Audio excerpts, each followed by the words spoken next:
أعوذ بالله من الشيطان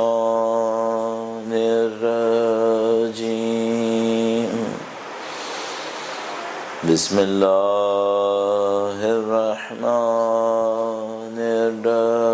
الرحيم. الحمد لله رب العالمين، والصلاة والسلام على سيد الأنبياء والمرسلين، حبيب إله العالمين أبي القاسم محمد صلى على محمد وعجل فرجه وعلى آله الطيبين الطاهرين، سيما بقية الله في الأراضين. قال الله تعالى في كتابه الكريم: بسم الله الرحمن الرحيم. أم حسبت أن أصحاب الكهف والرقيم كانوا من آياتنا عجبا. درود بھیجے گا محمد و آل محمد صلی علی محمد و آل محمد وعجل فرجہ. پروردگار عالم کا انتہائی لطف و کرم، انتہائی احسان ہے، اسے ہمیں اپنے دین کی ہدایت نصیب فرمائی ہے، ہمارے دلوں کو اہل بیت اطہار علیہ السلام کی محبت نصیب فرمائی ہے. اتنی صدیاں گزر جانے کے باوجود سید الشہداء سے ہمارا رابطہ قرار دیا ہے، اس پر شہزہ پہ بیٹھنا نصیب فرمایا. یہ معجزات سے کم نہیں ہے کہ کوئی 1400 سال کے بعد شخصیت کے غم میں اس کے مصائب پر گریہ کریں. یقیناً سید الشہداء کے معجزات میں سے ایک معجزہ ہے.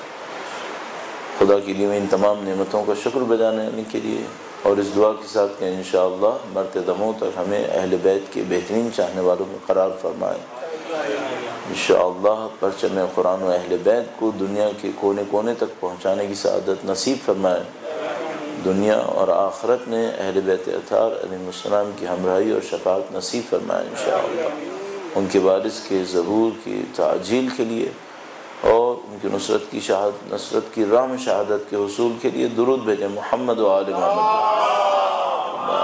صلی علی محمد و آل محمد وعجل فرجہم. اور ساتھ ہی جیسے کہ اعلان ہوا تمام مرضى کی شفا یابی کے لیے کہ جلد از جلد پروردگار عالم کی طرف سے تمام بیماریوں اور حادثات سے شفا نصیب ہو. درود بھیجیں محمد و آل محمد صلی علی محمد و آل محمد وعجل فرجہم. پروردگار عالم نے انسان کو قرآن کریم میں اپنی نشانی کے طور پر ارشاد فرمایا ہے. قرآن کریم میں خدا تعالیٰ نے بہت ساری چیزوں کو اپنی نشانی کہا ہے، جس کو عربی میں آیت تعبیر کیا جاتا ہے. اور زمین و آسمان خدا کی نشانی ہے مختلف، حتیٰ جانوروں کو خدا تعالیٰ نے اپنی نشانی کے طور پہ کہا ہے. سورج کا نکلنا، ڈوبنا، دن اور رات کا آنا، ان نشانیوں میں خود انسان خدا تعالیٰ کی بہت بڑی نشانی قرار پاتی ہے. یہ جتنے بھی بیانات ہمارے پاس موجود ہیں قرآن کریم میں مختلف سوروں کے اندر، جس میں انسان کی خلقت کو بیان کیا ہے کہ جب انسان خلق ہوا تو خدا تعالیٰ نے کس طریقے سے فرشتوں سے کہا کہ وہ سجدہ کریں، اور خدا تعالیٰ نے انسان کی عظمت کو کس طریقے سے بیان کیا کہ فرمایا وَإِذَا نَفَخْتُ فِيهِ مِن رُوحِي، جب میں اس کے اندر اپنی روح سے پھونکوں. یہ تمام چیزیں انسان کی عظمت کو دکھانے کے لیے ہیں، اور اتنی عظمت قرار دی انسان کے لیے کہ اللہ کے نبی نے ارشاد فرمایا کہ جس انسان نے اپنے نفس کو پہچان لیا اس نے اپنے رب کو پہچان لیا۔ تو ہمیں اپنے آپ سے ایک سوال کرنا ہوتا ہے کہ ہمارے نفس کے اندر کون سا ایسا معاملہ ہے، کون سا ایسا ایلیمنٹ ہے جس کو اگر ہم پہچان لیتے ہیں تو وہ اتنا خدا سے نزدیک ہے کہ جیسے اس کو پہچان لیا تو جیسے خدا کو پہچان لیا۔ تو مجھے اور آپ کو سوچنا پڑتا ہے کہ بھئی مثال کے طور پر میں اپنی زندگی کو سوچوں، پیدائش سے لے کے اب تک جو واقعات حادثات میرے ساتھ ہوئے ہیں، تبدیلیاں ہوئی ہیں، ان میں سے کس حصے کو پہچانوں؟ تو اس سے خدا کو میں نے پہچان لیا۔ کون سی ایسی چیزیں میرے اندر؟ تو آپ کو اپنے نفس کے بارے میں کچھ نئی چیزیں سوچنی پڑیں گی۔ یہ کہ مثال کے طور پر میں نے فلاں ڈگری لی ہے، فلاں اسکل میرے پاس ہے، میں نے کتنا کما لیا ہے، کتنے لوگوں سے میرا کانٹیکٹ ہے، کیا ان چیزوں سے خدا کی پہچان ہو جائے گی؟ ظاہر ہے کہ ان سے تو نہیں ہو رہی۔ ان سے نہیں ہو رہی تو وہ کون سا ایلیمنٹ ہے جس کے ذریعے سے میں خدا کو پہچان سکتا ہوں؟ تو مجھے خود بخود اپنی فطرت کو دیکھنا ہوتا ہے، اور یہ خود ایک علیحدہ چیپٹر ہے کہ ہم کس طریقے سے اس کام کو کریں، اور جس کو ہم لوگ مثلا دو اصطلاح میں کہتے ہیں، ایک کو ہم کہتے ہیں انسان شناسی، انسان کو پہچاننا، ایک کو ہم کہتے ہیں خدا شناسی، خدا کو پہچاننا۔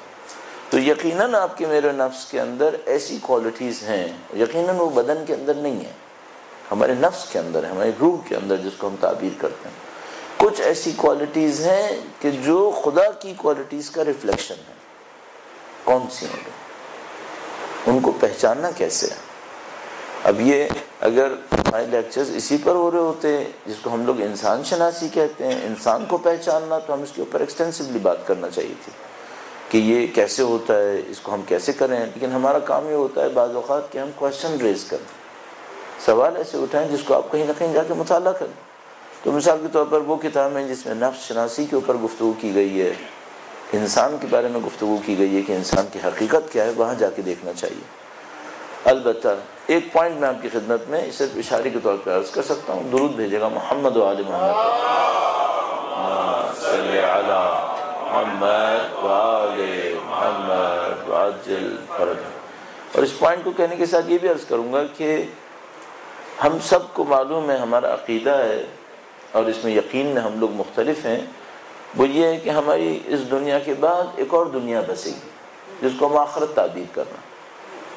آخرت کا مطلب شاید آخری بھی ہو سکتا ہے، جس کو ہم اردو میں آخری کہتے ہیں۔ آخرت کا ایک مطلب دوسرا بھی ہوتا ہے عربی میں، ایک تو ہم کہتے ہیں لاسٹ ون یعنی آخرہ، اور ایک ہم کہتے ہیں دی ادر ون، اس کو بھی آخرت تعبیر کرتے ہیں عربی کے اندر۔ تو بہرحال اس ڈسکشن کا بہت زیادہ فائدہ نہیں ہوگا کہ لاسٹ ون اور دی ادر ون، لیکن بہرحال یہ ہمیں پتہ ہے کہ اس دنیا کے بعد ہے، اس دنیا کے بعد ایک اور دنیا ہے۔ اچھا، اس دنیا کے لیے تیاری اس دنیا میں رہنے کا اصلی ہدف ہے، اس دنیا میں رہنے کا جو اصلی ہدف ہے وہ اس دنیا کی تیاری ہے۔ اچھا، وہ دنیا کیسی ہے؟ ہم لوگ کے ساتھ ایک مشکل ہوئی اردو زبان کے اندر کہ ہم نے جب پانچویں عقیدے کو بیان کیا تو ہم نے اس کی نمائندگی کی ہے ایک لفظ سے جو شاید اس دنیا کا اچھا ریفلیکٹ کرنے والا لفظ نہیں ہے۔ ہم نے لیا ہے توحید، عدل، نبوت، امامت، قیامت۔ یہ جو قیامت ہے یہ اس دنیا کی ساری دنیا کا ریفلیکشن ہے یا اس دنیا کا ایک دن ہے قیامت؟ ہم جب یہاں سے مریں گے تو مرنے کے بعد ہم ایک اور فیز کے اندر انٹر ہو جائیں گے، ایگزسٹنس کا ایک اور لیول ہوگا۔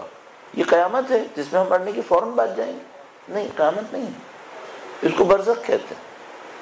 اس برزخ میں کس کی کتنی ہوگی، کیسی ہوگی، اس برزخ کا اختتام ایک اسٹیج پر ہوگا۔ اس اسٹیج کو جو بہت ٹیمپریری اسٹیج ہے، صرف ایک فیز آف ایگزسٹنس ہے، اس کو ہم کہتے ہیں قیامت، ایک فینومینا ہے۔ اس قیامت کے بعد ہم ایک اور فیز کے اندر منتقل کر دیے جائیں گے، اس فیز کو ہم کہتے ہیں محشر، میدان حشر۔ میدان حشر قیامت کے بعد ہے یقیناً، اور جب میدان حشر ہے تو قیامت آ چکی ہے۔ اب ذرا سوچئے، آپ محشر میں ہوں، محشر میں پھر سوال جواب کا فیز ہے، پھر اس سوال جواب کے بعد پھر مسئلہ ہے شفاعت کا، اور مثال کے طور پر جنت کی طرف جانے کا، پھر جنت شروع ہوتی ہے۔ پھر جنت کتنے عرصے کی ہے نہیں معلوم، کتنے عرصے کی ہے۔ محشر کتنے عرصے کا ہے؟ ایک دن ہے، 1000 سال ہے، 500 سال ہے، ہمیں نہیں معلوم، دنیا کے سال، آخرت کے سال. اس کے بعد پھر جنت ہے، اور جنت کے کوئی اختتام نہیں ہے، خالدین فیہا، ہمیشہ کے لیے. تو قیامت کیا یہ سب کا نام قیامت ہے؟ نہیں، قیامت تو صرف ایک فیز کا نام ہے. تو شاید یہ جو اردو زبان میں ہم نے 5ویں عقیدے کو بیان کرنے کے لیے قیامت کا لفظ پک کیا، شاید یہ اچھا پک نہیں تھا. یہ اس سے بہتر چوائس یہ تھا کہ ہم آخرت کہہ دیتے. آخرت وہ زیادہ کنونسنگ اور کور کرنے والا ورڈ تھا. مثلا عربی اور فارسی میں انہوں نے قیامت پک نہیں کیا، اس کے لیے لفظ انتخاب کیا معاد. یہ بہت خوبصورت لفظ تھا. معاد کا مطلب ہوتا ہے واپسی. یہ بہت خوبصورت لفظ تھا. اور یہ واپسی جنت کی طرف واپسی نہیں ہے، یہ واپسی ہے خدا کی طرف. انا للہ وانا الیہ راجعون. معاد کا لفظ بہت مناسب لفظ ہے. یا تو شاید معاد بہتر تھا یا آخرت بہتر تھا، کہ بھئی دوسری دنیا یا وہ آخری اسٹیج جس کی طرف ہم نے اور آپ نے بڑھنا ہے. لیکن ایک فیز صرف قیامت، اور یہ جو اصطلاح بنی یہ تھوڑا سا ہم لوگوں کو محروم کر گئی اپنی توجہ سے. وہ کیسے؟ وہ یہ کہ آپ نے قیامت کہا، برزخ کیا ہے؟ اس پہ توجہ شاید ہم نے اتنی زیادہ نہیں دی. اگر معاد کہتے تو مرتے ہی معاد شروع ہو گئی تھی، مرتے ہی معاد شروع ہو گئی تھی. اچھا برزخ کیا ہے، قیامت کیا ہے، یہ جو کچھ ہم نے نہیں دیکھا ہے اس کے لیے ہم سے کہا جا رہا ہے تیاری کرو. تو مثال کے طور پہ کیا یہ فیئر ہے کہ میں نے آخرت نہیں دیکھی ہے اور مجھ سے کہا جا رہا ہے آخرت کے لیے تیاری کرو؟ کیا ایسا ہو سکتا ہے کہ خدا نے آخرت نہ دکھائی ہو اور مجھ سے کہہ رہا ہے کہ آخرت کے لیے تیاری کرو؟ یہ مشکل ہے کہ خدا تعالیٰ مجھے کسی ایسی چیز کی تیاری کا حکم دے گا جس کو میں نے سمجھا ہی نہیں ہے. تو یقیناً خدا تعالیٰ نے اس دنیا کے اندر ہمیں وہ موقع دیے ہوں گے کہ ہم آخرت کو سمجھنے کی کوشش کریں. یہ ممکن نہیں ہے کہ خدا تعالیٰ ہمیں ایک ایسے امتحان میں بٹھائے گا جس کا کریکولم، جس کی رولز اینڈ ریگولیشن اس نے ہمیں نہیں بتائے ہوں گے. تو اس نے یقیناً ہمیں بتایا ہوگا. تو ہم نفس کے اوپر محنت کر کے نہ صرف خدا کو سمجھ سکتے ہیں انا للہ، بلکہ نفس پہ محنت کر کے الیہ راجعون کو بھی سمجھ سکتے ہیں. دونوں چیزیں ہماری سمجھ میں آئیں گی نفس کے اوپر محنت کر کے. یعنی مبدا بھی کہاں سے شروع ہوا اور معاد بھی کہاں پہ واپس جانا ہے. یہ جو نفس ہے یہ ساری طاقتیں رکھتا ہے. اب میں ایک مثال کے طور پر بعض اوقات مجلس سے تھوڑا سا کتراتا ہوں اس کام کو کرنے سے، لیکن بہت تیزی سے اشارتاً آپ کی خدمت میں عرض کروں گا تاکہ ہم دیکھ سکیں کہ ہم اپنے نفس کو سمجھنا چاہیں تو کتنے چیپٹرز ہمارے پاس موجود ہیں کام کرنے کے لیے. درود بھیجے گا محمد و آل محمد.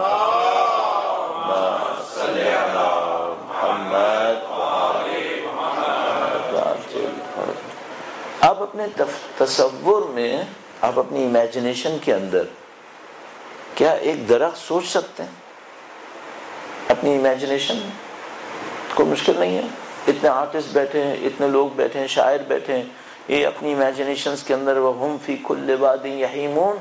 خدا نے مطابق قرآن کریم میں فرماتا ہے یہ شاعر جو ہوتے ہیں ہر وادی میں گھومتے رہتے ہیں. کیوں؟ تخیلات سے گھومتے ہیں. میں اور آپ جب اپنے امیجنیشن کو استعمال کرتے ہیں تو کیا کچھ نہیں کر سکتے، سب کچھ کر سکتے ہیں. تو میں آپ سے کہوں گا مثلا کیا آپ ایک درخت سوچ سکتے ہیں؟ ہاں بالکل سوچ سکتے ہیں. یہ درخت تقریباً 10 فٹ 12 فٹ کا سوچ سکتے ہیں؟ ہاں سوچ سکتے ہیں. چلیے آپ کیلیفورنیا کی جنگلوں کا درخت سوچیے ذرا، 300 میٹر سوچ سکتے ہیں؟ 100 میٹر 300 میٹر بہت ہو گیا. تو آپ ایک درخت 1 کلومیٹر کا سوچ سکتے ہیں؟ ہاں سوچ سکتے ہیں. کیا آپ ایسا سوچ سکتے ہیں کہ کوئی درخت ہو اتنا بڑا ہو جتنا ماؤنٹ ایوریسٹ ہے، 8000 فیو میٹرز، اتنا سوچ سکتے ہیں؟ سوچنے میں کیا پرابلم ہے؟ آسمان تک لگا لیجیے، کیا ہوا؟ مثال کے طور پر ہم ایسا سوچتے ہیں کہ ایک درخت ہے جو ماؤنٹ ایوریسٹ کے برابر اونچا ہے. سوچ لیجیے. اب ایک کام کر لیجیے کہ اس سارے درخت کو آم سے لدا ہوا سوچ لیجیے، آم لگا لیجیے اس کے اوپر. ماؤنٹ ایوریسٹ کے برابر میں ایک درخت ہے جہاں پہ کوئی ایسا نہیں ہونا چاہیے، لیکن آپ اپنے ذہن میں سوچ لیجیے ہو سکتا ہے کیا؟ ہو سکتا ہے. ذہن میں کیا پرابلم ہے؟ اچھا ایسا کر لیجئے کہ اب اس کو آگ لگا دیجئے، آپ نے آگ لگا دی، کوئی آپ کو روک سکا؟ اس طرح خدا تدبیر کر رہا ہے۔ ہمیں درخت بنانے میں کتنی دیر لگی؟ ہمیں درخت جلانے میں کتنی دیر لگی؟ 12 فٹ سے 8,500 میٹر کٹنے میں کتنی دیر لگی؟ انما امرہ اذا اراد شیئا ان یقول له کن فیکن۔ 8,500 میٹر کا درخت جلانے میں آپ کو کتنی دیر لگی؟ خدا متعال فرماتا ہے جب مجھے کائنات میں کسی کو سزا دینی ہوتی تو میں لشکر نہیں بھیجتا، یہ سب میرا ہے، یہ سب میرا ہے۔ اگر ہم اپنے نفس کی اس طاقت کو سمجھ سکتے ہیں، جو میں نے بہت نیچے لا کر تقریباً میٹیریل طاقت آپ کو عرض کی ہے، اب آپ تصور کیجئے اس میں کیا کچھ ہے اس نفس کے اندر، اور پھر ہم اپنے پروردگار کی طرف بڑھ سکتے ہیں۔ یہ ایک چھوٹا سا میں نے آپ کی خدمت میں منظر عرض کیا کس طریقے سے ہم نفسانی طاقتوں کو سمجھ سکتے ہیں۔ اب ایک عجیب بات میں آپ کی خدمت میں عرض کرنا چاہ رہا تھا، وہ یہ کہ یہ جو کچھ آپ نے امیجنیشن سے بنایا ہے، اگر میرے اور آپ کے نفس کے اندر طاقت ہو تو یہ اوریجنلی بھی بن سکتا ہے، اصل میں بھی بن سکتا ہے۔ یہ سب یہ نفس کی طاقت بہت عجیب ہے، خدا متعال نے اس کو اپنی روح سے تعبیر کیا ہے، اسے کم نہیں ہونا چاہیے، اس پر فرشتوں کو سجدہ کروایا تو اسے بہت عظیم الشان ہونا چاہیے۔ اب مشکل یہ ہے کہ میرے پاس یہ عظیم الشان وجود ہے اور میں صرف آئینے میں شکل دیکھتا ہوں، میں اس کے اوپر محنت کرتا ہوں۔ کب ہم لوگ یہ ریئلائز کر پائیں گے کہ ہمارے پاس کیا ہے؟ انسان کو اپنے آپ کو پہچاننا مشکل پڑ رہی ہے، باقی کام آسان ہے، ہمیں اپنے آپ کو پہچاننا مشکل پڑ رہی ہے، اور یہ بہت خطرناک مرحلہ ہے کہ ہم کیسے اپنے آپ کو پہچانیں۔ اب میں اس انسان کے نفس کی ایک اور کوالٹی کی طرف آپ کی خدمت میں توجہ دلوانا چاہ رہا ہوں، اور اس سے ہمیں اپنے موضوع تک پہنچنے میں مدد ملے گی، اور وہ یہ ہے کہ انسان کے اندر عزت کیا چیز ہوتی ہے۔ درود بھیجے گا محمد و آل محمد، صلی علی محمد و آل محمد وعجل۔ ایک اور بہت امپورٹنٹ ٹاپک ہے نفس کے حوالے سے، وہ ہمارے فیصلے ہیں۔ یہ جو ہم لوگ فیصلے کرتے ہیں اس کا میکینزم کیا ہے، یہ فیصلے کیسے ہوتے ہیں؟ اس کی وجہ یہ ہے کہ بعض اوقات ہم فیصلے وہ کر رہے ہوتے ہیں جو ہم نے کیے ہیں، اور بعض اوقات گویا ہم چاہتے کچھ اور تھے، کچھ اور ہو گیا ہے۔ اور آپ نے میرا اپنی زندگی میں بہت دفعہ اس بات کو دیکھا ہوگا کہ کچھ آپ سے ایسے فیصلے ہوئے جو شاید آپ نہیں سمجھ پا رہے کہ مثلا میں نے اتنا اچھا فیصلہ کیا کیسے، یا اتنا غلط فیصلہ کیا کیوں میں نے۔ تو ہمیں دیکھنا پڑے گا یہ فیصلوں کا میکینزم کیا ہے، اور اس میں ہمیں بہت ساری چیزوں سے مدد مل سکتی ہے۔ فیصلوں کے میکینزم کو اگر ہم سمجھیں تو ہمیں قیامت سمجھنے کو مدد ملتی ہے، آخرت سمجھنے کو۔ چونکہ یہاں تک بات ہوئی ہے تو میں ایک پارٹ سے آپ کی خدمت میں عرض اور کروں گا، اور اس کے بعد پھر موضوع کی طرف منتقل ہوتے ہیں، اور وہ یہ ہے کہ یہ جو کچھ میں اور آپ قیامت میں ہوں گے، برزخ میں ہوں گے، برزخ کے بعد محشر میں ہوں گے، کیا وہاں ہم طے کریں گے کہ ہم کیا ہوں گے؟ عمل کی دنیا مرنے کے بعد نہیں ہے، عمل کی دنیا یہاں تک ہے، وہاں صرف عمل کے اظہار کی دنیا ہے۔ ہم سب کو معلوم، موت کے بعد عمل کا دروازہ بند ہو جاتا ہے، ہم کچھ نہیں کر پائیں گے، جو کچھ یہاں کر رہے ہوں گے اس کے نتیجے میں وہاں ہوگا۔ اب آپ تصور فرمائیے، مثلا آپ اور میں برزخ میں ہیں اور ہم نے اپنی زبان سے کچھ کہا ہے، یہ جو ہم نے کہا ہے اس کا فیصلہ کب ہوا ہے؟ کس نے فیصلہ کیا کہ میں کیا کہوں گا؟ دیکھیے آج میں اور آپ اس دنیا کے اندر موجود ہیں، اور میں نے آپ کی خدمت میں چند دن پہلے عرض کیا تھا کہ ہمارا ایک ایک فیصلہ بعض اوقات 30 سال زندگی کی تبدیل کرتا ہے۔ تو وہ جو ایک فیصلہ تھا وہ 30 سال کے لیے یہ طے کرتا ہے کہ میں کیا کہوں گا۔ مثلا یہ جو برزخ میں کچھ کہوں گا یہ کب طے ہوا؟ اب بہت واضح مثال، فرشتے آئیں گے اور مجھ سے پوچھیں گے احتمال قوی شب اول قبر، اور وہ یہ کہیں گے کہ تمہارا امام کون ہے؟ اچھا میں اس وقت جواب دوں گا، مثلا مولا امیر المومنین کا نام عرض کرنے کی کوشش کروں گا، کیا اس وقت میرے پاس انتخاب کی طاقت ہوگی؟ میں چوز کروں کہ میں کس کا نام لوں؟ آپ خود تصور کیجئے، جو برزخ میں ہو، امیر المومنین کی عظیم الشان حیثیت کو دیکھ رہا ہو، ابو سفیان بھی انکار کرے گا کیا؟ مرنے کے بعد سب مومن ہو جائیں گے، مرنے کے بعد کون بے وقوف منافق ہوگا، کافر ہوگا؟ اپنی آنکھوں سے دیکھ رہا ہوگا جو علی کو نہیں مانتا اس کو کتنے سزائیں اٹھانی پڑ رہی ہیں، تو وہ اس وقت کہے گا کہ میں نہیں مانتا۔ لیکن سوال یہ ہے کہ کیا وہ اس وقت یہ آپشن میں رکھے گا کہ اسے کیا کہنا؟ یہ اختیار ہوگا اس کے پاس؟ نہیں، میرا نہیں خیال، بلکہ یہ جو کچھ ہم یہاں کر رہے ہیں یہ طے کرے گا کہ ہماری زبان نے ادھر کیا کہنا ہے، اور شاید زبان بھی انوالو نہیں ہے، سب سمبولک ہے۔ یہ کون سی زبان، کون سی لغت، فرشتے کس زبان میں بات کرتے ہیں؟ ہم لوگوں کی مس انڈرسٹینڈنگ بعض اوقات یہاں تک پہنچ جاتی ہے کہ کسی نے کہا کہ بھئی تھوڑی بہت عربی سیکھ لو چونکہ فرشتے عربی بولتے ہوں گے۔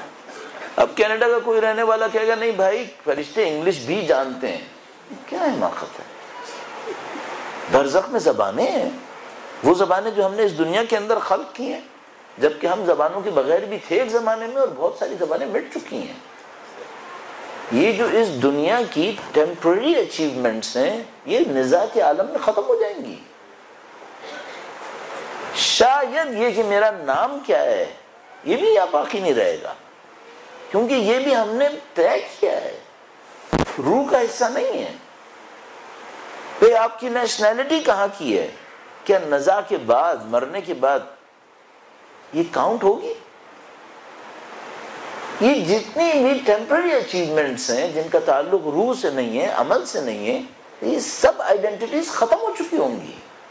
میں کس کلر کا تھا، میری باڈی کتنے فٹ کی تھی، آپ سمجھ رہے ہیں کہ مرنے کے بعد یہ سب آئیڈینٹیٹیز باقی رہنی ہے؟ اب آپ تصور کیجئے میری کتنی حماقت ہوگی کہ میں ان آئیڈینٹیٹیز پہ زندگی گزار دوں جس نے باقی ہی نہیں رہنا ہے۔ میں کہاں زندگی گزار رہا ہوں؟ اپنے آپ سے یہ تو پوچھوں کہ بھائی یہ جو حالت نزاع ہے، مرنے کی حالت ہے، اس میں کیا کچھ ختم ہو جائے گا؟ اچھا ہمیں خدا نے دکھایا ہے کہ دیکھو تم لوگ اپنی ڈیڈ باڈیز میں اپنے کپڑے لے کے نہیں جا سکو گے، میں طے کروں گا کہ کیا جائے گا۔ تم باہر کیسے بھی تھے زمین کے نیچے میری مرضی سے جاؤ گے۔ یہ سمبولک ایکسپریشن ہے اس بات کا کہ مرنے کے بعد تم طے نہیں کرو گے کہ وہاں کیا جائے گا، میں طے کروں گا۔ اور میں نے یہ طے نہیں کیا کہ تمہاری وہ آئیڈینٹیٹیز جن کا کوئی تعلق تمہاری روح سے نہیں ہے یہ تمہارے ساتھ جائیں گی، نہیں جائیں گی۔ یہ زبانیں دنیا کی ہیں، ہم لوگ اس دنیا کے اندر کچھ عرصے رہے ہیں جب زبانیں نہیں ہوتی تھیں۔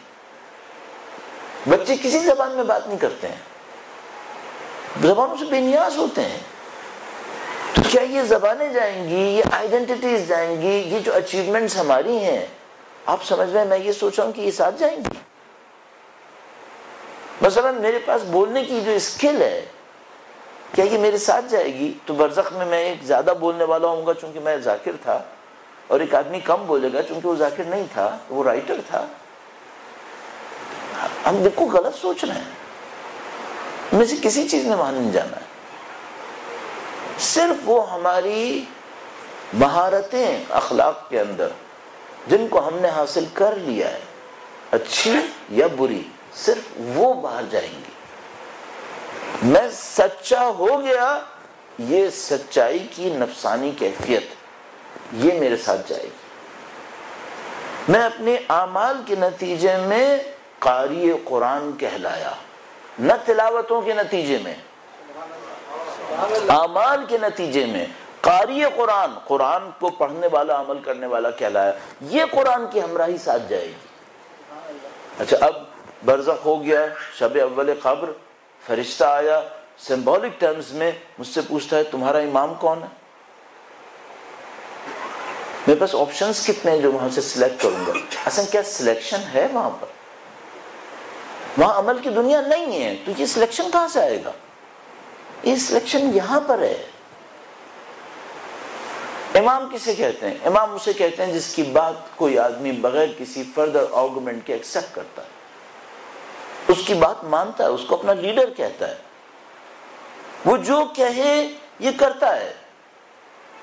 اگر ہم نے کسی کو ایسا مانا ہے وہ ہمارا امام ہے. ہمارا امام کون ہے پھر؟ ہم میں سے کتنے امیر المومنین کو امام مانا ہے؟ کتنے لوگوں نے؟ ہم میں بہت سارے افراد نے کتاب کسے مانا ہے؟ کتاب اس کوڈ کو کہتے ہیں جس کو انسان ثواب یا عذاب سے عمل میں لے کے آتا ہے اپنی زندگی کے اندر. کس کوڈ کی پینیٹریشن ہماری لائف پر سب سے زیادہ ہے؟ کیا وہ کوڈ کتاب خدا کی ہے؟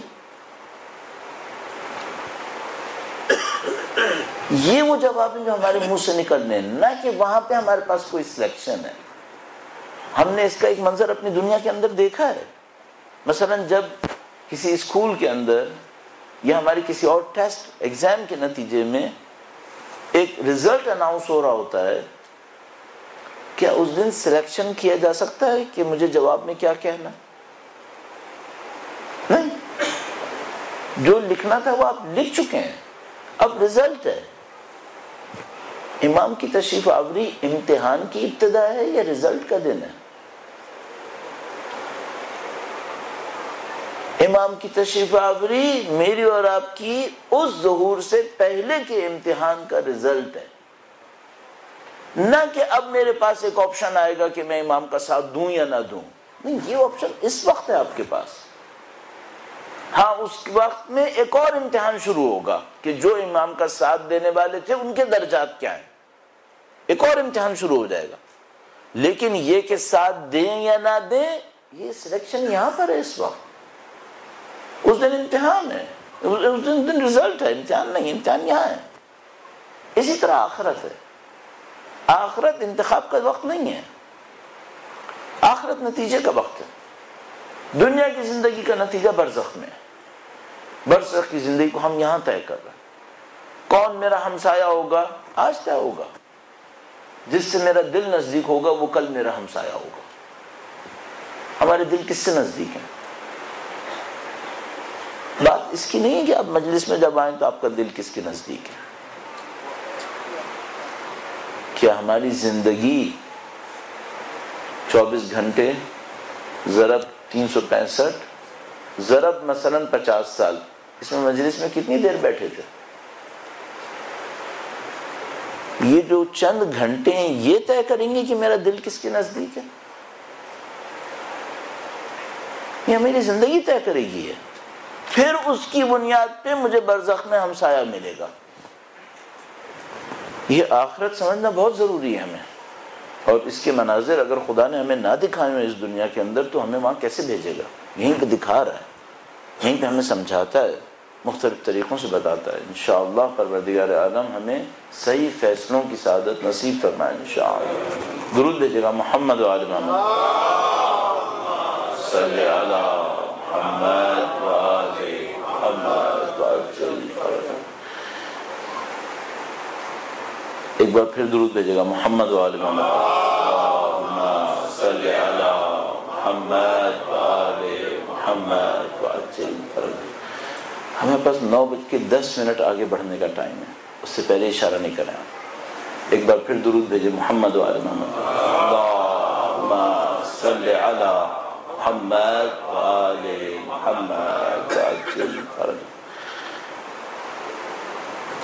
جب ہم یہ بات کرتے ہیں انسان اپنے فیصلے کیسے کرتا ہے، تو ہمارے اندر کچھ چیزیں سٹور ہو رہی ہیں، اور ان چیزوں کے سٹور ہونے کے نتیجے میں ہم سے کچھ فیصلے صادر ہو رہے ہیں. اب یہاں پر یہ جو انسان کی فطرت ہے یہ خدا متعال نے دی ہے ہمیں. اس فطرت میں خدا متعال نے کچھ چیزیں بہت خوبصورت رکھی ہیں. اگر وہ فطرت اپنی جگہ پہ باقی رہے، ہمارا کوئی فیصلہ غلط نہیں ہوگا. اگر ہم اپنی فطرت پہ رہیں، اللہ کے رسول ارشاد فرماتے ہیں کہ اللہ نے ہر بچے کو اسلام کی فطرت پہ خلق کیا ہوتا ہے، پھر اس کے بعد کہانی شروع ہوتی ہے کہ وہ کس طرف موو کرے گا۔ فطرت ہر انسان کی پاکیزہ ہے، فطرت اللہ التي فطر الناس علیہا لا تبدیل لخلق اللہ، اللہ کی خلقت میں کوئی تبدیلی نہیں ہے، رنگ کیا ہو، قد کیا ہو، اعضاء و جوارح پورے ہوں گے یا نہیں ہوں گے، اس میں بہت تبدیلی ہے، اندر کوئی تبدیلی نہیں ہے۔ بعد میں انوائرمنٹ اس کے ساتھ کیا کرے گا، وہ خود اپنے ساتھ کیا کرے گا، یہ علیحدہ مسائل۔ اچھا، یہ جو فطرت ہے، اس فطرت کو خدا نے کیسا بنایا ہے؟ بہت خوبصورت بنایا ہے۔ کیا ہے اس کی خوبصورتی؟ اس کی خوبصورتی یہ ہے کہ یہ کوئی پست کام نہیں کرنا چاہتا ہے، یہ اچھے کام کرنا چاہتا ہے۔ مثال کے طور پر کیا انسان اپنی فطرت میں ظالم ہے یا اپنی فطرت میں عادل ہے؟ فطرت میں عادل ہے۔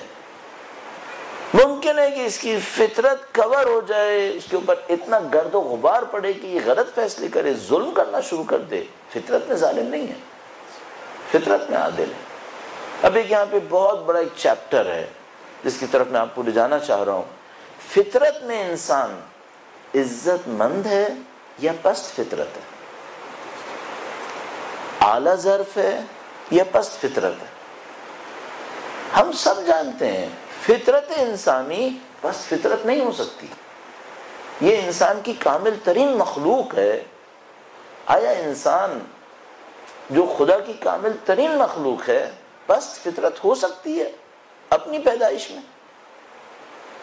یہ ہو سکتا ہے خدا متعال ہمیں کچھ غلط صفات کو سکھانے کے لیے کوئی جانور ایسا دکھائے کہ جس کی فطرت میں نقصان پہنچانا ہو، یہ ہو سکتا ہے، البتہ اس کی بھی تعویل ہوتی ہے۔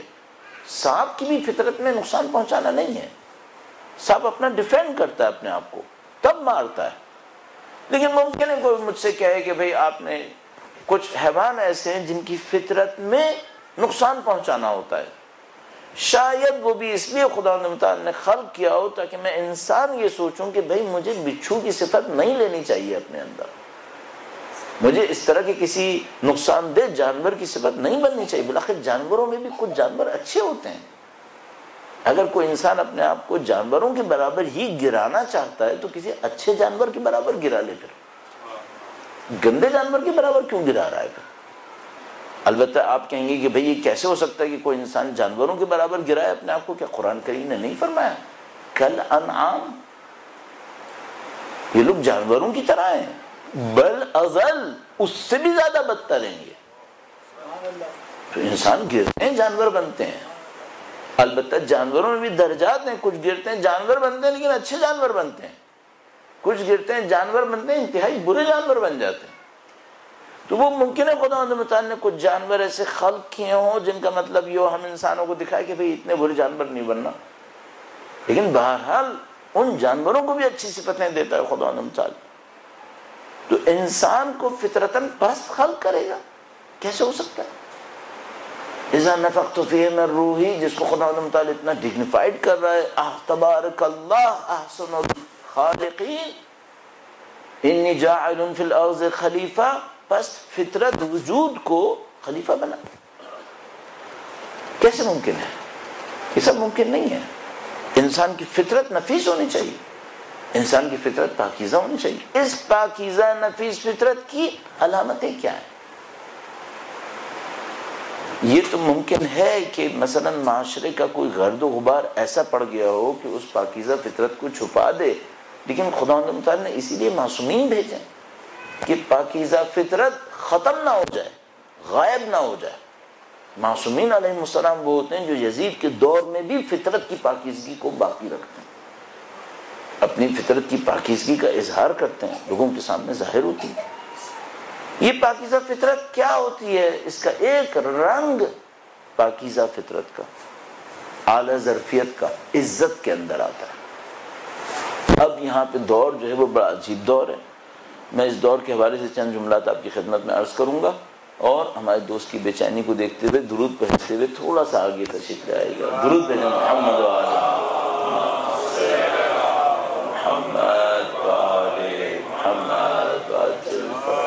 یہ اس لیے کر رہے ہوتے ہیں کہ جو انگلش لیکچر ختم ہوگا اس کے بعد ہمارے بچوں نے یہاں پہ آنا ہوتا ہے تو وہ چاہتے ہیں وہاں پہ جگہ بن جائے.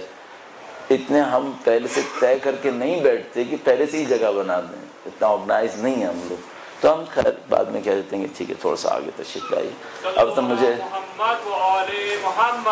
اللہم صلی علی محمد و آل محمد وعجل فرجهم. مجھے یہ احساس ہے کہ یہ کسی کو بیٹھنے کے بعد اٹھانا کتنا سخت کام ہوتا ہے. میں خود کبھی لیکچر میں بیٹھا ہوتا ہوں تو میں سوچتا ہوں جہاں بیٹھ گیا بس وہیں بیٹھا رہتا ہوں تو, لیکن اس لیے میں پسند نہیں کرتا, لیکن کیا کریں مجبوری ہے کہ یہ کہنا پڑتا ہے. بہرحال تو انسان کی جو اچھائی ہے جس کے اوپر خدا تعالیٰ نے خلق کیا ان میں سے ایک مفہوم عزت ہے.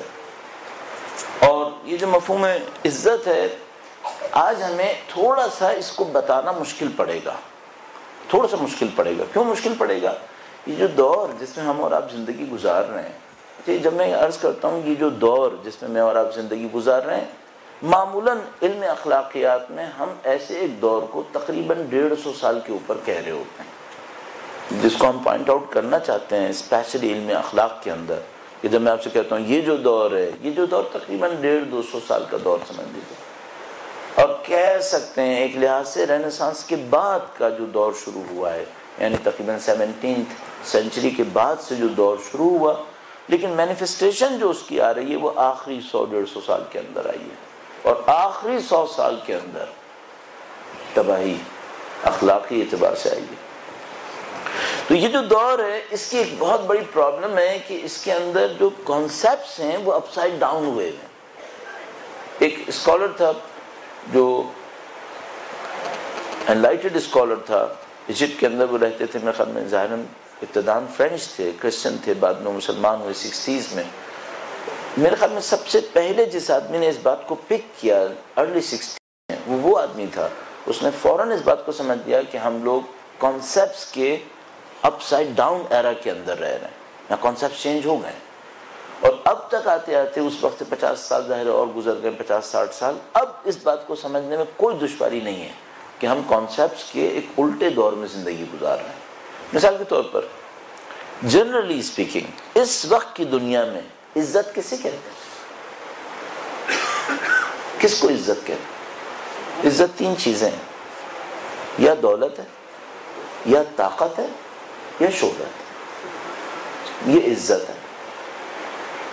اچھا اپنے آپ سے پوچھنا پڑے گا, یعنی ظاہر عزت اس کو ملتی ہے ہمارے ہاں جس کے اندر کوئی بڑائی ہو, کوئی بڑی بات. البتہ بڑی بات اور بڑائی میں بہت فرق ہے, لیکن میں آسان کرنے کی خاطر, اردو کو آسان کرنے کی خاطر عرض کر رہا ہوں. کیا پیسہ, شہرت اور طاقت بڑی بات ہے؟ یہ وہ بڑی بات ہے؟ کل آپ کی خدمت میں وہ بڑائی عرض ہوئی جو معصومین نے انڈورس کی. ہاں یہ بڑی بات ہے. علم معہ حلم, مال معہ مروہ, فقر معہ صبر. فرمایا یہ بڑی بات ہے. صحیح, یہ کہ دولت, محض دولت صحیح جگہ سے آئے یا غلط جگہ سے آئے, کسی بھی ہدف سے آئے, یہ بڑی بات ہے. انسانیت کے کس دور میں اس ٹائپ کی دولت کو بڑی بات سمجھا گیا تھا؟ کب؟ نظریاتی اعتبار سے, فلسفے کے اعتبار سے, تاریخ ادیان کے اندر کب اس طرح سمجھا گیا؟ شاید کبھی اس طرح نہیں سمجھا گیا, اب سمجھا گیا. اور ہم اسٹک ہو گئے اس کے اندر, اور بڑے بڑے دیندار پھنس گئے. یعنی اس وقت ہمارا یہ عالم ہے کہ میرا جیسا مسلمان بظاہر خطیب اسلام بولتا ہے قارونیت سکھاتا ہے, اسلام بولتا ہے فرعونیت سکھاتا ہے. ہم کانسیپٹس کے اتنے الٹے دور میں آ گئے. میرا جیسا خطیب جو اسلام سکھانا چاہیے اس کو, اسلام بولتا ہے قارونیت سکھاتا ہے. اور جب میں اپنے آپ کو کہہ رہا ہوں تو باقی تو پھر آپ کی خدمت میں کیا عرض کروں پھر کہ کس طرح سے معاملہ خراب ہو گیا. اچھا ایسا کیوں ہوا ہے؟ کیونکہ کانسیپٹس کلیئر نہیں ہوئے. انسان کی ریالٹی کلیئر نہیں ہوئی. مثلا اگر ہمیں یہ باتیں سمجھ میں آ رہی ہوتی ہیں کہ بھئی موت کے بعد جتنے بھی آرٹیفیشل کنیکشنز ہیں اور کانٹیکٹس ہیں یہ موت کے لمحے میں ختم ہو جائیں گے، تو جس پیسے سے میرا تعلق، چاہے وہ 1 بلین ہو چاہے وہ 1 روپے ہو، موت کے اوپر ختم ہو جائے گا اور مجھے ہمیشہ زندہ رہنا ہے، تو اس پیسے میں میری کامیابی کہاں سے آ سکتی ہے؟ اس کا کنیکشن مجھ سے ٹیمپرری ہے، وہ ریالٹی میں بھی نہیں ہے، صرف امیجنری کانٹیکٹ ہے، ایبسولوٹلی امیجنری کانٹیکٹ ہے. پیسہ اگر گولڈ میرے ہاتھ میں بھی ہو، ٹینجیبل گولڈ، اس کا مجھ سے کوئی تعلق نہیں ہے. گولڈ میری نفس کے اندر تو سرایت کر ہی نہیں سکتا، وہ میٹیریل ہے، میں نان میٹیریل ہوں اپنے اندر سے، اس کا مجھ سے کوئی تعلق نہیں ہے. ایون اگر ٹینجیبل گولڈ میرے ہاتھ میں ہوتا اور مجھے معلوم ہے کہ میرے مرتے ہی یہ کانٹیکٹ، جو آرٹیفیشل کانٹیکٹ میرے ہاتھ میں ہونے کا تھا، ایون اگر ہاتھ میں ہوتا یہ بھی ختم ہو جائے گا. میری باڈی، میری سول کا اس گولڈ سے اگر ٹینجیبل ہوتا اور ہاتھ میں بھی ہوتا، میں نے یوں رکھا ہوتا اور میں مر جاتا نعوذ باللہ اس حالت میں، تو کیا اس نے میرے ساتھ رہنا تھا؟ نہیں. تو کیا میں نے اسی موقع پہ ختم ہونا تھا؟ نہیں. میں ہمیشہ کے لیے رہوں گا، میں ہمیشہ باقی رہوں گا. خالدین فیہا کون ہے؟ ہم اور آپ. تو جس گولڈ سے میرا تعلق امیجنری ہے، ٹیمپرری ہے، اس کا در حقیقت مجھ سے کوئی تعلق نہیں ہے. یہ میری سکسیس کا پیرامیٹر کیسے بن سکتا ہے؟ یہ میری سکسیس اور ڈگنیٹی کا کرائیٹیریا کیسے بن سکتا ہے؟ اب آپ تصور کیجئے، مثلا میرے بال ہیں، انہیں کٹنا ہے، ان بالوں کا اسٹائل میری پرسنالٹی کا، سکسیس کا کرائیٹیریا بن سکتا ہے؟ کہاں ہم لوگ حماقت میں پھنسے ہوئے ہیں. لوگ بالوں کے اوپر، کپڑوں کے اوپر، پیسوں کے اوپر، گاڑیوں اور گھروں کے اوپر اور بینک بیلنسز کے اوپر زندگی گزار رہے ہیں جن کا کوئی کانٹیکٹ ریالٹی میں ہے ہی نہیں، ایبسولوٹلی امیجنری ہے اور اس میں کوئی بقا نہیں ہے، ختم ہونا ہے. ان کے اوپر زندگی گزار رہے ہیں ہم لوگ. تو یہ ذرا تصور کریں ہم لوگ کن توہمات میں زندگی گزار رہے ہیں. عزت کسے کہتے ہیں؟ یہ عزت لا سکتی ہے جن سے میرا کوئی تعلق ہی نہیں ہے ایسا. اب آپ تصور فرمائیے، میں اس دنیا سے رخصت ہونے والا ہوں، مرنے والا ہوں، میں مر رہا ہوں، میرے مرتے ہی سارے فلٹرز وہ آ گئے جنہوں نے سب کو مجھ سے دور کرنا ہے. اب میں سب سے دور ہو گیا ہوں، وہ پیسہ، وہ گاڑیاں، وہ گھر، وہ نہیں معلوم بینک بیلنسز، وہ اسٹیٹسز جس کو میں بہت زیادہ امپورٹنس دے رہا تھا اپنی لائف کے اندر، وہ سب ختم ہو گیا. اب سوال یہ جو مر چکا ہے یہ عزت دار انسان ہے یا بے عزت ہے؟ آپ نیوز پیپرز طے نہیں کریں گے، اب کوئی ویب سائٹ طے نہیں کرے گی، اب اللہ کا حقیقت پر مبنی نظام طے کرے گا کہ یہ مردہ عزت دار ہے یا بے عزت انسان ہے. وہ عزت کون سی ہے؟ مجھے چاہیے یا نہیں چاہیے؟ اس کو پکڑنے کی کوشش کریں کسی طریقے سے. ہم توہمات سے نکلیں. ہم لوگ بہت برے توہم کے اندر زندگی گزارنے پہ مجبور ہو رہے ہیں اور یہ ہم نے خود سلیکٹ کیا ہے. اس کا کوئی تعلق ملک سے بھی نہیں ہے، اس کا تعلق ہماری اپنے فیصلوں سے ہے کہ ہم نے کیوں یہ فیصلے کیے. اور میں عرض کہ اس کا ملک سے کوئی تعلق نہیں ہے، ہماری لائف اسٹائل سے، ہماری زندگی، ہماری پرائرٹیز، ہماری پیرامیٹر سکسیس اور فیلئر کے. تو ایک خاص اس انسان کی ایک خاص ڈگنیٹی ہے جس کو اہل بیت اطہار ہم تک منتقل کرنا چاہ رہے ہیں. اس کو عزت تعبیر کرتے ہیں. وہ عزت کیسی ہوتی ہے اس کے اوپر تھوڑی سی محنت کرنے کی کوشش کرتے ہیں. درود بھیجے گا محمد و آل محمد. صلی علی محمد محمد وعجل فرج.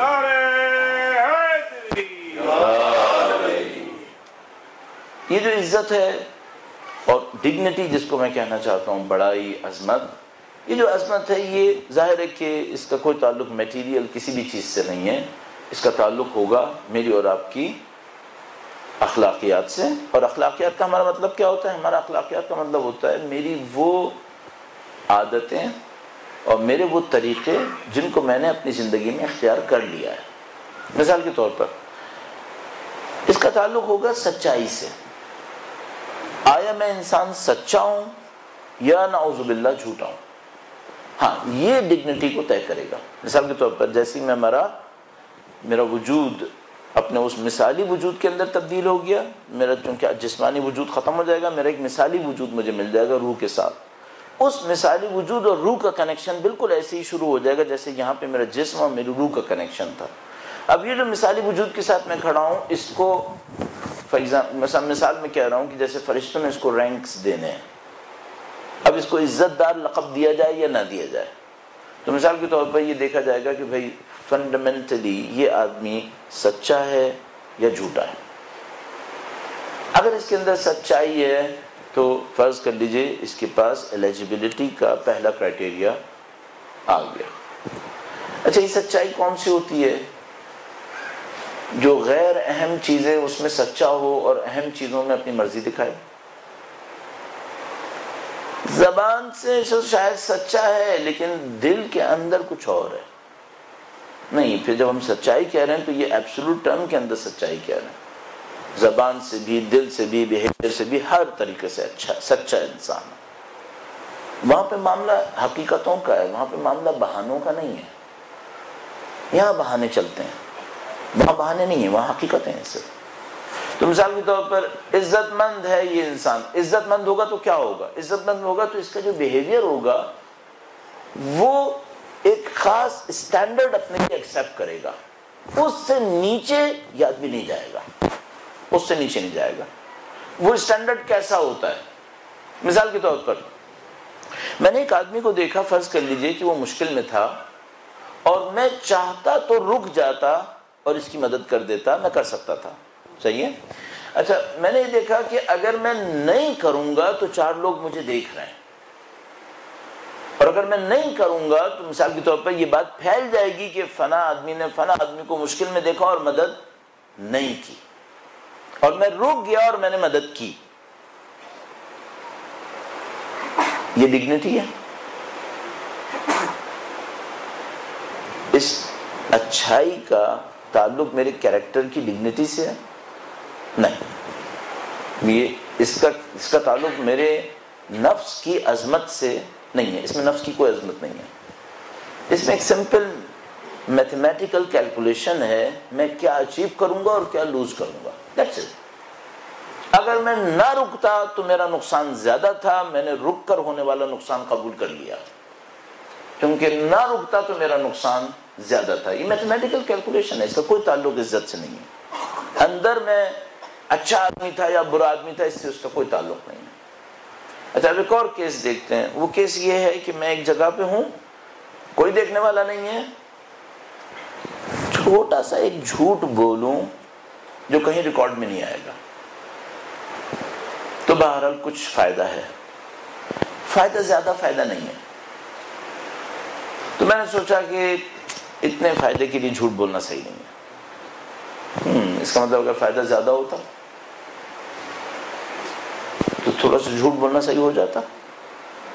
اچھا، یہ جو میں نے چھوٹے فائدے کے لیے جھوٹ نہیں بولا، یہ ہیومن ڈگنیٹی ہے؟ نہیں، اسٹل کیلکولیشن ہے، میتھمیٹیکل کیلکولیشن. میں جھوٹ بولوں گا تو میرا نفس تھوڑا سا مجھے ملامت کرے گا. اتنے سے فائدے کے لیے ملامت اٹھانے سے کیا فائدہ؟ اب مسئلہ یہ ہوا کہ اب میں ایک جگہ پر ہوں، میرا جھوٹ ریکارڈ میں نہیں آئے گا، جھوٹ چھوٹا سا بولنا ہے، فائدہ بہت بڑا ہے دنیا کا. بولوں گا یا نہیں بولوں گا؟ اچھا، اب میں سوچتا ہوں کہ ٹھیک ہے، اگر میرا نفس ملامت کرے گا بھی کہ میں نے جھوٹ بولا ہے تو لیکن یہ جو کچھ ملنے والا ہے یہ بہت زیادہ ہے. اتنی ملامت پہ زندگی گزار دوں گا، پھر شاید وہ ملامت ختم ہو جائے گی، تھوڑی دیر کے بعد تو وہ رہے گی بھی نہیں. اتنی پستی چلے گی. یہاں پتہ چلتا ہے یہ آدمی کیا ہے. اس میں عزت ہے، یہ آدمی بے عزت انسان ہے. اب تک اس کو بے عزتی دکھانے کا موقع نہیں ملا تھا، آج موقع مل گیا اس کا پتہ چل گیا۔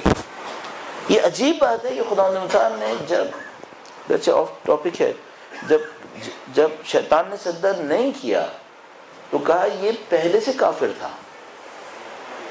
کان من الکافرین، پہلے سے کافر تھا یہ، لیکن خدا پہلے تو تیری عبادت کرتا تھا 6000 سال، اس کا بھی نہیں معلوم زمین کے ساتھ یا آسمان کے ساتھ، لیکن خدا تعالیٰ فرمایا نہیں کان من الکافرین، پہلے سے کافر تھا یہ، 6000 سال سے کفر اندر تھا، آج باہر آیا ہے۔ ہم انسان کتنے پانی میں ہیں؟ میں یہ بول کے سمجھ رہا ہوں کہ میں مسلمان ہوں، میں یہ بول کے سمجھ رہا ہوں کہ میں ڈگنیفائیڈ ہوں، ابھی تو پتہ چلے گا جب میرا کوئی امتحان ہو، جب میرے سامنے سے کوئی سچویشن آئے، اور یہ علیحدہ مسئلہ ہے کہ شاید آ چکی ہو، میں نے فیل ہی نہ کیا ہو، چھوٹی چھوٹی چیزوں کے اوپر میں اپنے معاملے سے گزر چکا ہوں، کیونکہ اگر 4-5 دفعہ میں اس سے گزر چکا ہوں تو اب پھر بڑے ابھی مجھے فیل نہیں ہوگا، چھوٹے موٹے میں نے گزار لیے ہیں، نعوذ باللہ تعالیٰ۔ اس کو ہم کہتے ہیں ہیومن ڈگنیٹی۔ یہ ہیومن ڈگنیٹی کئی جگہ ریفلیکٹ کرتی ہے، مثال کے طور پر جو آدمی ڈگنیفائیڈ ہوتا ہے، مولا کا فرمان آپ کی خدمت میں عرض کرتا ہوں، درود بھیجے گا محمد و آل محمد۔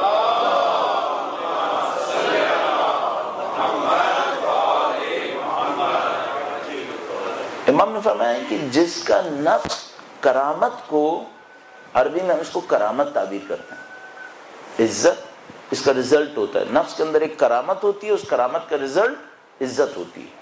البتہ عربی میں ایک اور لفظ عزیز استعمال ہوتا ہے، عزیز کا مطلب عزت نہیں ہوتا، عزیز کا مطلب ہوتا ہے ناقابل شکست۔ جب قرآن کریم میں آتا ہے وَهُوَ الْعَزِيزُ الْحَكِيمُ، اس عزیز کا مطلب عزت نہیں ہے، اس کا مطلب ہوتا ہے ناقابل شکست، اس کو کوئی شکست نہیں دے سکتا، اور اس کے رزلٹ میں ایک عزت آتی ہے کہ چونکہ وہ ناقابل شکست ہے تو کوئی اس کی انسلٹ نہیں کرے گا، نہیں کر سکتا، لیکن عزیز کا مطلب ہوتا ہے ناقابل شکست۔ تو یہ جو کرامت ہوتی ہے، من کرمت علیہ نفسو، جس کا نفس کرامت قبول کرتا ہے، فرماتے ہیں امام وہ نفس کو گناہ سے ذلیل نہیں کرتا، جس کا نفس کرامت قبول کر لیتا ہے گناہ سے اپنے نفس کو ذلیل نہیں کرے گا۔ اچھا، کسی نے اپنے نفس کی کرامت کو ایکسپٹ کر لیا تو اس کی آنکھیں گناہ کریں گی؟ آنکھوں کا ایسا گناہ جس کو کسی نے نہ دیکھا، نہیں۔ یہ جو یہ تنہائی میں گناہ کر رہا ہے، یہ اس بات کی نشانی ہے اس کا نفس ابھی تک پستی سے دوچار ہے۔ اگر اس کے نفس میں عزت ہوتی، کرامت ہوتی، تو یہ اتنا بیوقوف نہیں ہونا چاہیے تھا کہ تنہائی کو سمجھتا کہ خدا بھی نہیں دیکھ رہا، اس کو اتنا بیوقوف نہیں ہونا چاہیے تھا۔ چاہے اتنا بے وقوف ہوتا یا نہیں ہوتا، کم سے کم یہ تو سوچتا کہ مجھ جیسے کو یہ کرنا ہے یا نہیں کرنا ہے۔ یہ جو اس نے نہیں سوچا کہ مجھ جیسے کو کرنا ہے یا نہیں کرنا ہے، اس کا مطلب اس کے نفس میں کرامت نہیں آئی ہے ابھی، اس نے الفاظ سیکھے، اس کے نفس میں کرامت طاری نہیں ہوئی ہے۔ اچھا، یہ جو اس کے نفس کے اوپر کرامت طاری نہیں ہوئی ہے، نعوذ باللہ، اس کا مطلب طاری ہوئی ہے، مرنے کے بعد کیا سامنے آئے گا؟ کیا میں یہ تصور کر رہا ہوں کہ میں ایک لیکوڈ کے اندر ایسڈ ڈالتا جاؤں گا اور رزلٹ میں مجھے اس کی مٹھاس ملنے والی ہے؟ زندگی بھر میں اپنی نفس کی کرامت کی جگہ پستی ڈالتا رہوں، اور اس کے بعد میں سوچ رہا ہوں جیسے ہی میں مروں گا وہ ساری پستیاں کرامت میں تبدیل ہو جائیں گی۔ کیوں؟ کیسے؟ یہ دنیا کیا اس دنیا کے لیے اسباب نہیں دیتی ہے؟ تو یہاں کوئی ایسڈ ڈالے اور وہاں پر مٹھاس لے لے، یہ کیسے ہو سکتا ہے؟ تو اگر میں یہاں پہ نفس کی کرامت نہیں دکھا رہا ہوں، نفس کی پستی دکھاؤں نعوذ باللہ تعالی، تو مجھے مرنے کے بعد کرامت کیسے نصیب ہوگی؟ اور وہ ابدی زندگی ہے۔ یہ کرامت کا چیپٹر بہت عجیب ہے۔ تو مثال کے طور پر پہلا اس کا جو فینومینا سامنے آئے گا وہ یہ کہ امام نے فرمایا اس کا نفس کرامت رکھتا ہو، عزت رکھتا ہو، وہ اپنے نفس کو گناہوں سے ذلیل نہیں کرے گا، گناہوں سے ذلیل نہیں کرے گا۔ ایک چیپٹر ہو گیا۔ دوسرا مسئلہ، جس کے اندر نفسانی کرامت ہوتی ہے، کیا وہ اپنے آپ کو دوسروں کے سامنے محتاج دکھانا چاہتا ہے؟ یہ نفسانی کرامت بعض اوقات جہالت، ظاہری جہالت کے ساتھ جمع ہو جاتی ہے، اور یہ نفسانی پستی بعض اوقات بڑی بڑی تعلیمی ڈگریوں کے ساتھ جمع ہو جاتی ہے۔ یہ جو کفار مکہ تھے بہت اچھے لوگ نہیں تھے، لیکن کچھ چیپٹرز میں کریم تھے، کچھ چیپٹرز میں ان کے اندر کرامت بڑی عجیب تھی۔ ان میں سے ایک چیپٹر یہ تھا کہ یہ لوگ مانگتے نہیں تھے، نہیں مانگتے تھے۔ یہ نفسانی کرامت کا اچھا چیپٹر ہے، نہیں مانگتے تھے۔ اتنا سخت تھا یہ معاملہ کہ اگر اس زمانے میں، ظاہر آج کل کی جو جس کو ہم لوگ پاورٹی کہتے ہیں وہ ہم لوگ سمجھ نہیں پاتے ہیں۔ جو پاورٹی کا ایک عجیب و غریب ریشو ہوتا ہے وہ کچھ اور ہی ہوتا ہے، جو لیول ہوتا ہے۔ مثلا اس زمانے میں اگر کوئی ایسا غربت میں پھنس جاتا تھا، کہیں سے اس کے پاس کھانے کے لیے بھی کچھ نہیں ہوتا تھا۔ اچھا، اس زمانے میں پرابلم یہ تھی کہ اگر آپ کے پاس کھانے کو کچھ نہیں ہے تو اب آپ کو اپنے آپ کو غلام بنا کے بیچنا پڑے گا۔ کوئی سوشل چیریٹی وغیرہ کا معاملہ نہیں تھا۔ اگر میرے پاس کھانے پینے کو کچھ نہیں ہے، میرے 20 بچے ہیں اور میں دیکھ رہا ہوں کہ وہ بھوک سے مر رہے ہیں، تو مجھے کیا کرنا پڑے گا؟ مجھے اپنے کسی بچے کو بازار میں لے جا کے بیچنا پڑے گا، یا مجھے خود اپنے آپ کو بیچنا پڑے گا۔ یہ بہت سخت چیپٹر ہوتا تھا۔ تو اس موقع پر یہ عرب فیصلہ کرتے تھے، وہ کہتے تھے نہیں، یہ کہ میں اپنے آپ کو بیچ دوں یا اپنے بچوں کو بیچوں کہ پھر باقی زندگی بن کے گزارنا، یہ میں نہیں کروں گا۔ وہ کیا فیصلہ کرتے تھے؟ وہ ریگستان صحرا میں چلے جاتے تھے، وہاں پر ایک کالا کیمپ لگاتے تھے۔ یہ ہوتا تھا جانوروں کی جو کھال ہوتی ہے، جو مردہ جانور ہوتے ہیں، ان کی کھالوں سے ایک ٹینٹ ٹائپ کا بنایا جا سکتا ہے۔ تو مردہ کھال مل جاتی تھی، اس سے ٹینٹ بنا لیتے تھے۔ اس کالے ٹینٹ کو اتنا بناتے تھے کہ اس میں خاندان بیٹھ سکے، پھر اس کو مٹی کھود کھود کے اس کی اینڈز کو مٹی کے نیچے پھنسا دیتے تھے، اس میں بیٹھ جاتے تھے۔ اب یہ ہیٹ اپ ہوتا تھا، اتنا ہیٹ اپ ہوتا تھا کہ ان سب کی باڈی جو تھی وہ مثال کے طور پر ڈی ہائیڈریشن میں ہو جاتی تھی۔ اب جب اس کے اوپر سخت موت آنے لگتی تھی تو یہ ٹینٹ کو کھودنے کی بھی کوشش کرتا تھا تو نہیں کھود پاتا تھا، اس کو بھوکا پیاسا اندر مرنا ہوتا تھا۔ یہ اس بھوک و پیاس کو برداشت کر کے مرتے تھے، لیکن مانگنے کی ذلت نہیں لینا چاہتے تھے۔ یہ لوگ کافی ڈگنیفائڈ لوگ تھے اس سینس میں، کم سے کم آج کی دنیا سے تو کافی زیادہ ڈگنیفائڈ تھے، کہ جہاں پہ مانگنا کوئی مسئلہ ہی نہیں۔ کرامت نفسانی کا دوسرا چیپٹر یہ ہے، اپنے آپ کو ذلیل حقیر نہیں دکھانا چاہتا، اپنے آپ کو عزت مند دکھانا چاہتا ہے۔ نہ مصنوعی عزت، دوسروں کے سامنے مانگنے کی ذلت سے کم بچانا چاہتا ہے اپنے آپ کو، عزت مند انسان۔ یہ 2 چیپٹر ہو گئے اور وقت ختم ہو چکا ہے، میں اس کو فوراً اختتام پذیر کرتا ہوں۔ تیسرا معاملہ، جو شخص عزیز ہوتا ہے، کرامت مند ہوتا ہے، دوسرے کی عزت سے کبھی نہیں کھیلتا۔ کیوں؟ وہ عزت کی قیمت جانتا ہے۔ لہذا جیسے ہی میں یہ دیکھوں کہ میرے نزدیک دوسروں کی عزت نہیں ہے، میں سمجھ جاؤں کہ میں اندر سے کھوکھلا ہوں۔ اگر میں خود عزت مند ہوتا تو میں دوسروں کی عزت سے کیوں کھیلتا؟ میں دوسروں کو ذلیل کرنے کی کوشش کیوں کرتا؟ چاہے لفظ میں ہو، چاہے عمل میں ہو، چاہے کسی بھی طریقے سے ہو۔ اگر میں خود عزت مند ہوں گا، اپنے نفس کے اندر صاحب کرامت ہوں گا، میں دوسرے کو ذلیل نہیں کروں گا، اس کی کرامت سے کیوں کھیلوں گا؟ اگر مجھے پتا ہے کہ کرامت کے اندر کیا ڈگنیٹی ہوتی ہے، شرافت کرامت کیا ہوتی ہے انسان کی، دوسرے کے انسان کو کیوں اس طرح سے کروں گا؟ بالکل ایسے جیسے انسان تھوڑا سا بھی انسان ہو، یعنی ایک اچھے جانور کی طرح بھی ہو، تو کسی کو قتل کیوں کرے گا؟ اچھے جانور معمولاً قتل نہیں کر رہے، بہت برے جانور قتل کر رہے ہیں۔ تو ایک انسان اگر تھوڑا سا بھی جانور اچھا جانور ہو تو قتل نہیں کرے گا۔ تو اگر میں تھوڑا سا بھی آخرت والا انسان ہوتا تو دوسرے کی عزت کیوں پامال کرتا؟ تھوڑا سا تو میں خیال کرتا۔ تو یہ اس عزت اور کرامت کے مختلف انداز ہیں کہ جو عزت مند ہوتا ہے وہ گناہ سے ذلیل نہیں کرتا اپنے آپ کو، جو عزت مند ہوتا ہے وہ دوسروں کے سامنے بھکاری پن نہیں کرتا ہے، جو عزت مند ہوتا ہے وہ دوسروں کی عزتوں کو پامال نہیں کرتا ہے۔ یہ عزت ویلیو رکھتی ہے اسلام کے اندر، یہ عزت ویلیو رکھتی ہے۔ اور میں نے آپ کی خدمت میں عرض کیا، یہ آدمی عین ممکن ہے کہ ہماری دنیا کی لٹریسی کے اعتبار سے جاہل ہو، عزت مند ہو لیکن بظاہر جاہل ہو، اور عین ممکن ہے کہ انتہائی ذلیل ہو اور بہت قابل ہو، بہت پڑھا لکھا ہو، اور میرے وائس ورسا ادھر سے بھی ممکن ہے کہ وہ پڑھا لکھا بھی ہو ہماری دنیا کے اعتبار سے اور عزت مند بھی ہو، یہ پاسبل ہے۔ اور یہ پاسبل ہے کہ نہ اس کے پاس علم ہو، ظاہری طور والا جاہل انسان ہے، اور اندر سے عزت بھی نہیں ہے، یہ بھی ممکن ہے۔ تو بہت ساری کیٹیگریز بن سکتی ہیں اس کے اندر۔ اب ایسا محترم لب لباب یہ مجھے اور آپ کو دیکھنا ہے بھی ہمیں عزت مند بننا ہے یا نہیں بننا، اس عزت کو کیسے حاصل کریں گے، کل اس کے اوپر تھوڑا سا بیان عرض کریں گے۔ اس کا حسینیت سے کیا تعلق ہے؟ بہت سادہ سا واضح تعلق ہے۔ کربلا میں سارے میں عزت ہے اہل بیت کی طرف سے۔ ہیومن ڈگنیٹی کا کوئی بھی ایسا نشان جس کو ہم یہ کہیں یہ ہیومن ڈگنیٹی کی علامت ہے، کوئی ایسا نشان نہیں ہوگا جو آپ کو کربلا کے اندر نہ ملے۔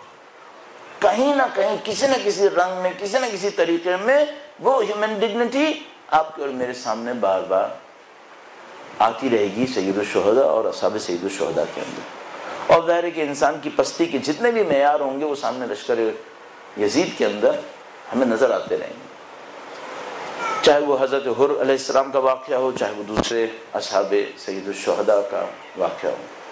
اور البتہ یہ ہے کہ جب انسان ڈگنیٹی دکھاتا ہے تو اس کو اس کی قیمت دینی پڑتی ہے۔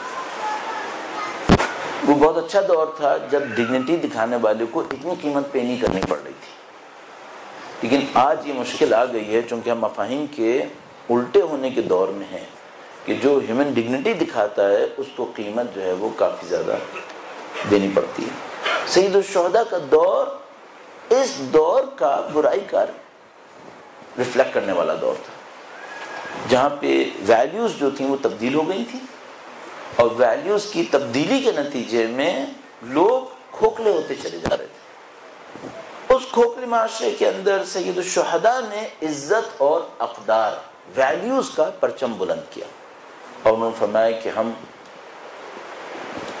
عزت کے ساتھ زندگی گزارنا چاہتے ہیں۔ آپ معمولاً مشاہدہ فرمائیں گے کہ سید الشہداء کے اقوال ہمارے پاس بہت کم ہیں، اتنے اقوال نہیں ہیں جیسے مثال کے طور پر مولا پانچویں سرکار کے امام کے، لیکن جو اقوال سید الشہداء سے بھی ہمارے پاس موجود ہیں ان میں یہ جو مفہوم عزت ہے کثرت کے ساتھ آیا ہے، کم اقوال کے باوجود یہ مفہوم بہت آیا ہے۔ اور سید الشہداء نے نہ صرف الفاظ میں ارشاد فرمایا بلکہ اس کو جگہ جگہ دکھایا بھی کربلا کے اندر۔ تو یہی کم نہیں تھا، مثال کے طور پر کہ جب سید الشہداء کا کوئی ساتھ نہیں دے رہا تھا اور سید الشہداء سب سے یہ کہہ رہے تھے کہ تم لوگ بھی چلے جاؤ، عزت نفس ہے نا۔ آیا سید الشہداء اپنی جان کی حفاظت کے لیے دوسروں سے کہیں کہ جان خطرے میں ڈالیں؟ نہیں۔ سید الشہداء فرمانے ان کو مجھ سے دشمنی ہے، یہ مجھ سے لڑنے آئے ہیں، بیعت کا مطالبہ انہوں نے مجھ سے کیا ہے، تم لوگوں سے ان کی کوئی دشمنی نہیں ہوگی، لہٰذا تم لوگ اگر جانا چاہتے ہو چلے۔ عزت نفس، کیوں امام کسی اور کی قربانی کو ایکسپٹ کریں، کیوں کسی اور کو اپنے سامنے جان دینے کی کہیں؟ اور جیسے کہ میں نے عرض کیا حضرت جون کے مسائل بیان کرتے وقت کہ فرمایا جتنے بھی غلام ہیں سب آزاد ہیں، آج سے نے سب کو آزاد کیا، سب جائیں کہیں نہ کہیں چلے جائیں۔ اور کس طریقے سے بہانے دے رہے تھے کہ تم کس طرح سے چلے جاؤ، تم کس طریقے سے چلے جاؤ۔ مثلا نافع بن حلال کو کہتے ہیں نافع یہ تاریکی ہے، یہاں پہ اس وقت دشمن کا کوئی بندہ کھڑا ہوا نہیں، تم یہاں سے چلے جاؤ۔ یہ عزت نفس تھی، اور عزت نفس یہ تھی کہ جب میدان کربلا کے اندر آخری سپاہی تھے پوری طاقت کے ساتھ اسی طرح کھڑے تھے جیسے پہلا دن تھا، عزت نفس۔ کبھی سید الشہداء نے دشمن کے سامنے ایک جملہ ایسا نہیں کہا، اور یہ تو خیر بہت میں نے سخت بات کہوں گا کہ سید الشہداء نے کہا۔ آپ تصور فرمائیے بی بی زینب سلام اللہ علیہ جب اس لعین کے دربار میں پہنچی، اس نے کتنی کوشش کی کہ بی بی کے آہنی ارادے کو شکست دے کسی طریقے سے۔ وہ چاہتا تھا بی بی گڑ گڑائیں، اس سے کچھ مانگیں.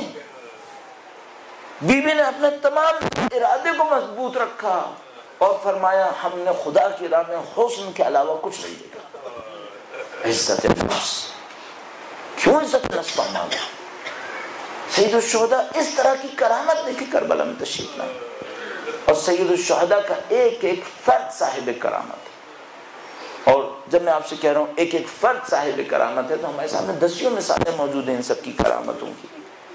اور نہیں معلوم آیا اس کو کرامت کے چیپٹر میں رکھوں یا نہیں رکھوں کہ یہاں علی اصغر بھی صاحب کرامت ہے. طفل شیخار، یہ معصوم بھی صاحب کرامت ہے. کیوں امام حسین علی اصغر جیسے کو لے کر آئے تھے اس کو ہم بیان نہیں کر سکتے، لیکن عرفا نے جب اس کے اوپر گفتگو فرماتے ہیں اور اس کو بیان کرنے کی کوشش کرتے ہیں تو ایک بیان دیتے ہیں جس کو علامہ ذیشان درجوادی صاحب تنزیل کے اندر تعبیر فرماتے تھے، تمثیل کے اندر بیان فرماتے تھے. تو کہتے تھے کہ آپ اس کو اس طرح لے سکتے ہیں جیسے امام حسین پوری کائنات کو ایک پیغام دینا چاہتے ہیں، ایک مضمون کی صورت میں، ایک لیٹر کی صورت میں، اور اس لیٹر کے اینڈ میں علی اصغر کا مظلوم خون لگایا ہے کہ اگر تمہیں میری پیغام کی سچائی سمجھ میں نہ آ رہی ہو تو میرے علی اصغر کے خون کو دیکھو. آئے تمہیں سمجھ میں آتا ہے کہ یہ پیغام سچائی کا ہے؟ ہمیں نہیں معلوم کہ مثال کے طور پر کسی نے دیکھا بھی کہ حضرت علی اصغر بھی قافلے کے اندر ہیں.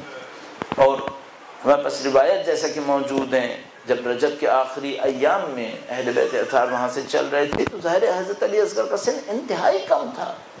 گود کے اندر موجود جب 6 مہینے 10 محرم کے دن گود کے اندر 6 مہینے کے تھے تو آپ تصور کر سکتے ہیں یہ رجب کے ایام میں کیا سن رہا ہوگا. لیکن یہ امام حسین کا ایک سپاہی ہے اور اس سپاہی کی طاقت اتنی ہے کہ جو کوئی نہ کر سکا وہ علی اصغر نے خشک زبان سے کر کے دکھا. سپاہی کی طاقت بڑی اچھی. لہذا ہمارے پاس روایت موجود کے بیان فرمایا کہ جب مولا تشریف فرما ہوئے اور انہوں نے فرمایا حل من ناصر ینصرنا، وہ مظلومیت کی ندا آواز جب گونجی تو گویا خیمے سے بچے کے رونے کی آواز آنا شروع ہو.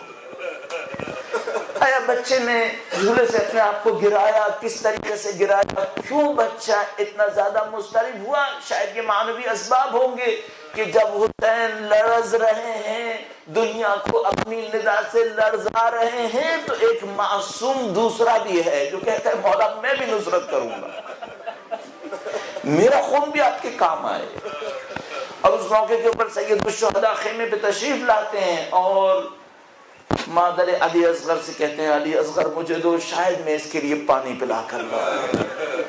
میں بعض اوقات اس موقع پر رک کر ذرا سا کہتا ہوں کہ خدایا کتنا عجیب لمحہ ہوگا وہ لمحہ جب حضرت موسیٰ علیہ السلام کی ماں حضرت موسیٰ علیہ السلام کو پانی کے اوپر رکھ رہی تھی، اپنے لخت جگر کو پانی کے اوپر رکھ رہی تھی. تو ایک صندوق لکڑی کا بنوایا خدا نے اور کہا کہ تم گھبراؤ نہیں، تم ماں ہو، ہم تمہارے جذبات کو سمجھتے ہیں، مت گھبراؤ، اس کو لکڑی کے اوپر رکھ دو اور تم یقین رکھو کہ ہم اس کی تم سے زیادہ حفاظت کریں گے اور ہم تمہارے پاس لے کر آئیں گے. اور ان سب کے ساتھ خدا تعالیٰ فرماتا ہے بعد کے مراحل میں کہ ہم نے موسیٰ کی ماں کے دل کو بہت مضبوط کیا، وَرَبَطْنَا عَلَى قَلْبِهَا، ہم نے اس کے دل کو بہت مضبوط کیا.